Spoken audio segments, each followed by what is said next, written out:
안녕하세요. 김정희 목사입니다. 아침 묵상에 함께 하신 여러분 주님의 이름으로 축복합니다. 오늘 우리가 함께 대할 말씀은 로마서 14장 17절 18절 말씀입니다. 하나님의 나라는 먹는 일과 마시는 일이 아니라 성령 안에서 누리는 의와 평화와 기쁨입니다. 그리스도를 이렇게 섬기는 사람은 하나님을 기쁘게 해드리고 사람에게도 인정을 받습니다. 지난 100년간 인류는 수명도 2배나 늘고 부도 커지고 자기 생활과 여가 활용도 잘 쓸 수 있도록 되어졌습니다. 좀 더 살기 좋아진 세상입니다. 근데 세상이 점점 살기 좋아지긴 했는데 왜 정의와 평화와 기쁨은 점점 무너져만 갈까요? 세상은 점점 고통에 빠져만 갈까요?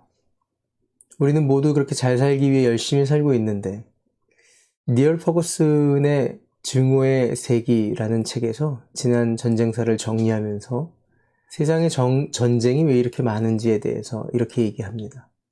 전쟁은 사실 경제적인 문제나 또 이념적인 문제도 또 종교 간의 다툼도 아니라 인간 속 깊이 자리 잡고 있는 사람의 욕심, 거짓된 욕망 때문이다 이렇게 얘기하는 겁니다. 과학이 발달하고 문명이 발전해 가면서 내가 하고 싶은 대로 내 인생은 내가 주인이다 라고 생각하고 내가 가지고 싶은 것들을 모두 갖고 싶은 욕심으로 세상이 정의와 평화와 기쁨이 깨지는 원인이 되었다라는 겁니다. 내 삶의 주인이 내가 될 때 탐욕은 시작됩니다. 사람이 탐욕에 붙들리면 가장 가까운 사람을 보지 못하고 또 가장 가까운 사람의 괴로움을 보지 못합니다. 우린 열심 있게 살아야 하고 열정 있게 살아야 합니다. 그런데 그 열심과 열정은 그리스도인에게 삶을 지탱하고 있는 책임이라는 근본 위에 세워져야 한다는 거예요.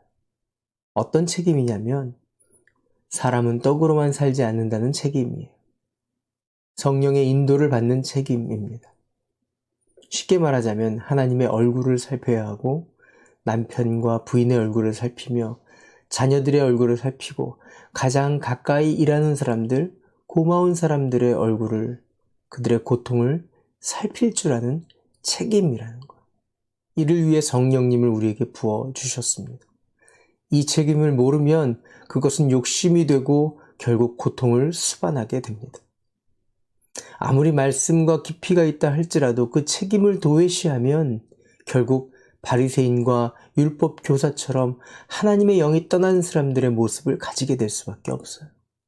열심과 열정이 성령님을 앞지르게 됩니다. 주변을 살필 줄 모르고 자기도 볼 줄 모르는 사람이 되어지고 말아요. 자기의 계획, 그 계획을 이루기 위한 열정과 열심으로 그리스도인은 살지 않습니다.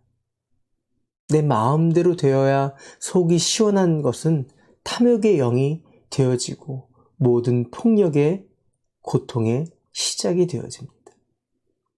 어떻게 이 어려움을, 이 문제를 이겨나갈 수 있을까요? 사람은 하나님의 영을 가지고 있어야 합니다. 하나님의 영의 인도를 받아야 합니다. 우리를 지으실 때 그 코에 생기를 불어넣으셨습니다. 그래서 사람이 되었습니다. 만일 우리가 성령님을 떠나거나 모른 척하면 그때부터 삶의 잔인함과 다툼과 싸움이 시작됩니다. 성령 안에서라는 말은 하나님과 동행하는 것이고 하나님을 모시고 창조주 하나님을 주인으로 인정하는 삶이 되어지는 것입니다. 이것만이 우리가 온전하게 살 수 있습니다. 하나님의 나라는 오직 성령 안에서, 성령 안에 거할 때 이 모든 문제들이 해결함을 받습니다. 내가 가지고 있는 알량한 율법을 내려놓고 지식을 내려놓고 고집과 그 모든 아집을 내려놓고 용납하고 용서하고 하나님의 영을 따라가야 합니다. 내 권한을 내어드리면 내어드릴수록 성령 안으로 깊숙이 들어가고 성령의 충만함을 누리게 되어집니다. 성령님의 근본적인 역사는 그 목적이 회복에 달려 있습니다. 사람이 회복되어지고 관계가 회복되어지고 만물이 회복되어지는 것입니다. 하나님과 관계가 회복되어지는 것입니다. 성령 안에 있으면 벽을 치고 구분하고 정죄하는 사역이 아니라 벽을 허물고 차별을 허물고 그리고 하나가 되는 사역에 나아가게 됩니다. 회개함으로 우리 속에 거짓된 영들이 떠나고 진리의 영이며 평강의 영이며 기쁨의 영이신 성령님이 주인 되는 삶입니다. 성령님을 달라 기도하기보다 우리 안에 부어주신 그 성령님을 따르는 믿음을 달라고 기도하시기 바랍니다. 성령님을 의지하길 바랍니다. 이 땅의 회복은 누구의 책임일까요? 우리의 가정의 회복은, 우리 직장의 회복은, 우리 공동체의 회복은 누구의 책임일까요? 성령을 받은 자들에게 있습니다. 저와 여러분의 책임이에요. 그 사람이, 그 죄인이 책임자가 아니라 우리가 이렇게 하나님을 주인으로 예배하고 세상 욕망을 성령의 다스림으로 고통하는 사람들을 살필 때 세상은 소망을 갖고 회복될 수 있습니다. 그리스도를 이렇게 섬기는 사람은 하나님을 기쁘게 해드리고 사람에게도 인정을 받습니다. 그러므로 우리는 서로 화평을 도모하는 일과 서로 덕을 세우는 일에 힘을 씁시다. 우리는 메시아의 사람들로, 그리스도의 사람들로, 왕으로, 선지자로, 제사장으로, 그리스도를 따르는 사람들로 이 땅에 보내졌습니다.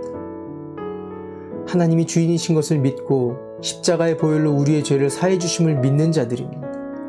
하나님의 거룩한 말씀을 붙들고 이 땅과 하나님을 화목케 하는, 화평케 하는 사명을 가진 자들입니다. 이 사명에 저와 여러분이 쓰여지고 헌신되어지기를 소망합니다. 기도하겠습니다. 우리 함께 기도할 때 성령님 내 안에 계신 것을 잊지 않게 하여 주시고 살아서 역사하시는 성령님을 외면하지 않게 하시고 내 고집과 내 방법, 내 유익만을 따라 모두 내 것인 것처럼 생각했던 것들을 회개합니다. 그리고 이제 내 안에 계신 성령님을 따라 하나님의 거룩한 말씀을 붙들고 이 땅과 하나님을 화목케 하는 일에 쓰임받게 해달라고, 그런 공동체 되게 해달라고 기도합시다.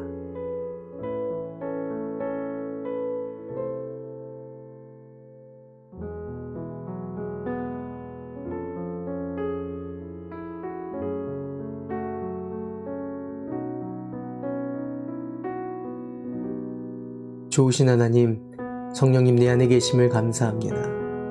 내가 내 맘대로 고집부리고 내 생각이 옳다고 우기고 내 유익만을 생각할 때도 기다려주심을 감사합니다.